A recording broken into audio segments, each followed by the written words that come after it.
Hello, it's the Friday Talkie. A good friend of mine by the name of Mark sent me a couple of things this week. One is not gaming related, but I'll show you anyway. It's one of these. It's a little 8-channel two-way radio thing, the kind of thing they use in shop security and warehouses and stuff like that, because he knew I was into CB radio, and people still use those. In fact, they still use the CB a bit, but not around here. But I've been playing with that and listening to people working. I'm so tempted to interrupt and heckle them or generally join in, but I haven't done that yet. So huge thanks to Mark for that, because that's a lot of fun. He also sent me this. What the hell is this, you may ask? Actually, those of you who watch Retro Gamer VX's channel may know what this is. It's called a Fignition, and this is a computer. This is the whole computer. I'm not sure what that's using for a CPU.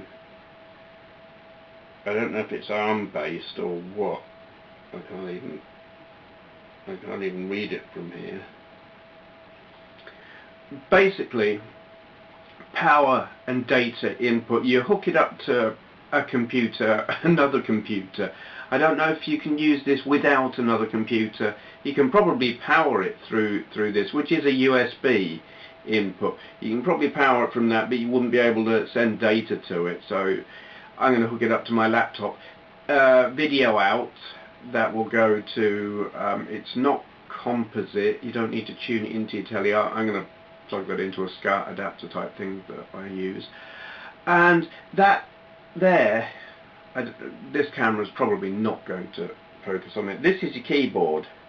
You've got 8 buttons that I assume work in a similar way to a phone keyboard, in that you press multiple times, and I don't know if one of these acts as a shift or something like that.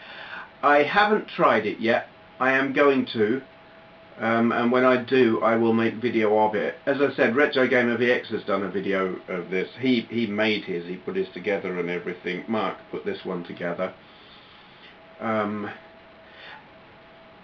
The cool thing about these, apart from the fact that they're absolutely tiny and minimalist, which makes them cool anyway, you program them in Forth, the same programming language as comes on the Jupiter Ace, which is cool. I wish I could say I'd learned to program the Jupiter Ace. I have typed a few commands into the Jupiter Ace in Forth, just because you have to load the games, and the commands, if you're used to BASIC, are weird. Forth is a weird language, but it's quite a powerful language.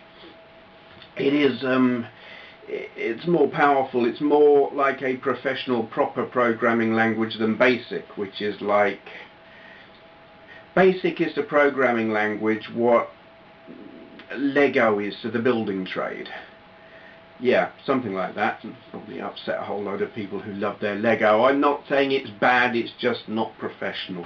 Yeah, something like that, though Forth isn't really professional, but it's closer to that kind of programming structure. That's what I'm talking about. Or so I'm given to believe anyway. I'm sure loads of people will tell me I'm wrong. Now, this got me thinking, because someone else recently, and I've forgotten who it was, my apologies, asked me, was I going to get the Raspberry Pi? Pi spelt P-I. And I thought, what the hell is that? I had no idea what that was, so I went and Googled it.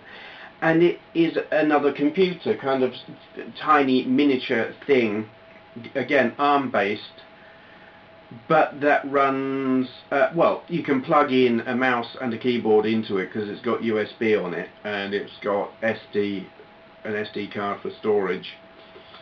But you can hook it up to a monitor, and it's an ARM-based PC. You can run RISC OS or Linux, certain flavors of Linux, on it. And I think the idea with it is it's meant to be something to go to educational type places for kids to learn how to program and how to hit the hardware, I guess. Basically to use computing the way I used computing when I was in school. Really getting down and dirty with the machine, none of this. I mean, computer studies now, as I understand it, and from my experience in college a few years ago, was that they taught you Microsoft Office. That was computer studies, which pissed me off hugely, because to me that's not computer studies. That's well, not what's the word I'm looking for? Not secretarial, but it's basically learning how to admin. Yes, that's like admin lessons, not computer studies at all. So yeah, the Raspberry Pi is all about getting down to basics and learning how a computer works. And they're apparently going to be very, very, very cheap. £30 was it 25 to 35 pounds was the figure being bandied about for basically a Linux machine, which to me is absolutely incredible. And because I've not heard of them, I've had no plans to buy one. I don't know if they're in no, they've gone through beta stage. I don't know if they're in production now, and what kind of availability there will be. But anyway, apart from the fact that I would love to get my hands on one of them, what that's got me thinking is,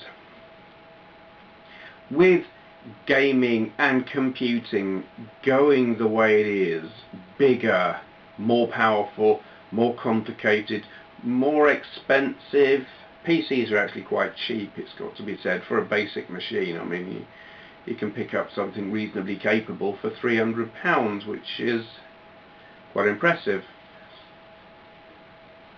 But our little stripped down bare basics things like this, like the Fignition, like the Raspberry Pi, are these going to become more popular, do you think? Computing has got so complicated and so, I won't say it's inaccessible, it's probably very, well, if you've got the kind of brain that can do that thing, get yourself a package of C, C++, whatever, Visual Basic, I don't know, slap it on your PC and you can program it. But I don't know, there's something very, very appealing about real bare bones stuff like the Fignition and the Raspberry Pi. I wonder if more things like that will become popular. They're fascinating, and the potential for messing around with them. I mean, that was part of what the TRS-80 and the Coco in America in the 8-bit days were, and probably the BBC in the UK, they were all about tinkering as much as they were programming. Add stuff on, bolt bits on, make your own stuff.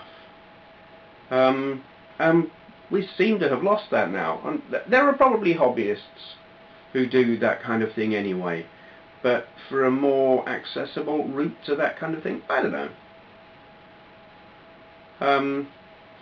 It's interesting. I will be interested to see what happens in the coming years. But then I say that about everything. It's all interesting. Lots of things happen that you don't expect and go in directions you wouldn't expect, and it's fun to watch. Okay, totally different topic. So I've got 3 topics in my head, and I'm trying to remember what order I was going to say them in. You will have noticed I do get sent a lot of stuff, which I never ever expected or thought would happen when I started doing this channel. It absolutely flabbergasts me when people send me stuff. I am getting used to it. I mean, for a long time I felt really quite awkward about it and didn't really know how should I handle that. But I'm kind of used to it now. It still blows my mind that people do that and send me stuff, but I am incredibly appreciative and grateful when they do. It kind of makes my day or week or whatever. So yeah, you'll be fairly used to me holding things up and saying so and so sent me this. Now I do get asked from time to time, and this is what I want to talk about. I get asked, how do you get people to send you stuff? And I'll be honest, the question actually kind of, I would say, irritates me.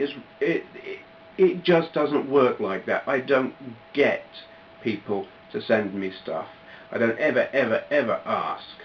And I mean, I think the reason they're asking is they'd like people to send them stuff, and that's fine if they want people to send them stuff. That's the thing, I don't do this so that people will send me stuff. And I think that's the thing. So to those people who asked the question, I make videos, lots and lots and lots and lots of videos about games and the stuff in my collection. And I've done it for a long time. And so some people decide I guess different people have different reasons for sending stuff, but basically it comes down to either they've got stuff that they don't want anymore and they would like to see it go to a good home and figure Steve's going to be a good home, I'll give it to him, or it's like a thank you for providing entertainment. I mean, some people are kind of strange and find this entertaining, me talking rubbish a lot. But it's all about make videos, make lots of videos, entertain people, do it a lot. If you do that, people might decide to send you stuff. But if you're doing it because you want people to send you stuff, really, that's not what it's all about. Probably if you're making videos so that people will send you stuff, you're making videos for the wrong reason, I would say. Though who am I to say what your reasons are? But there it is. How can you get people to send you stuff? I don't even think it's a question you should be asking. Because that's not how it works. It's a very spontaneous thing that either they will or that people will or won't send you stuff, but you've got to give first and give a lot and be entertaining or something. I mean, I have God, listen to me, I can't put a sentence together. I know exactly what I mean. Trying to put it across in a way that doesn't sound patronizing is difficult. I never want to patronize. Do you understand what I mean? I'm sure a lot of you will. I wonder if the people who are asking the question will. Yeah. Make videos, make lots of them, give a large chunk of yourself. That's really it. And if you're doing that, you won't care about whether people send you stuff or not anyway, because you'll be having fun, and fun is in the end what it's all about for me. I should probably edit all of this. That was the most incoherent, rambling nonsense. Yeah, I'm going to move on because I just can't make that work. Yeah, I was watching 88835's community video thingy last night, and one of the subjects he talked about was, what are your YouTube plans for 2012? Which was a very interesting question. And I suppose this is going to be like my closing comments, but rather than what I've got coming up this week, next week, whatever, it's what have I got coming up this year? And actually it's kind of exactly the same as I say each week, more of the same. One thing I do plan on doing is going to be a new collection video, because the one I've got on my channel, strange noise then, the one I've got on my channel, which is no longer my featured video anyway, is like 2 years old, and though I've not collected a hell of a lot more systems since then, I've got a few, and I think the time you're allowed to use on YouTube has gone up, well, fairly unlimited now as far as I can tell, where that one was a 10-minute video, the one I've already got. So yes, there's going to be a new collection video. I do want to do more system reviews. Finding the time for those I find difficult. In fact, it's not just about finding the time, it's about finding the motivation, which is not to say I'm unmotivated. I love making the videos. They just take so much more effort and research, and it's finding the time for the research, really. And when I do those, if I get something wrong, I hate it, because I'm not going to go back and make another video of it, you know. So I hesitate about making them, because I think, oh God, I've got to do all that research and get my facts right. I've done videos of systems where I've got facts wrong, and I sit there and I look at them, and it might only be like one detail, but it winds me up. I hate it. I hate that, getting it wrong.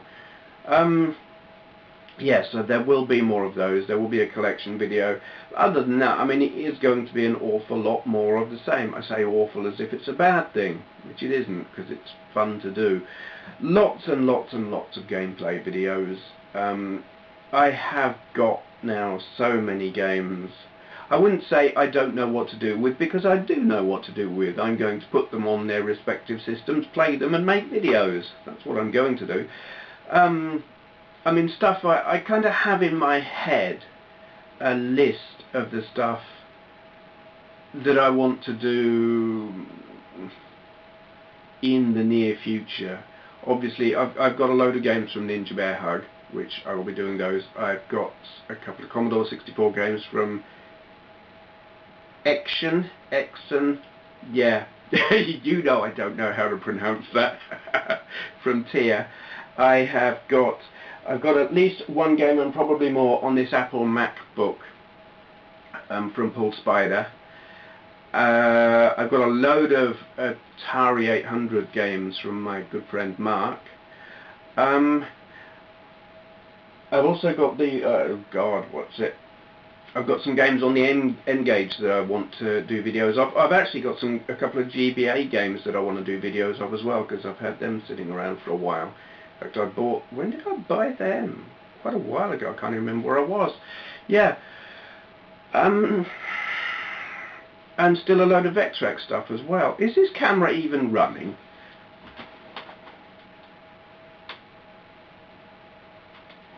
It is, and the battery's about to run out. So, and the SD card's nearly full as well. So I'm going to change batteries, change SD cards, and then I'm going to go on to a shout out.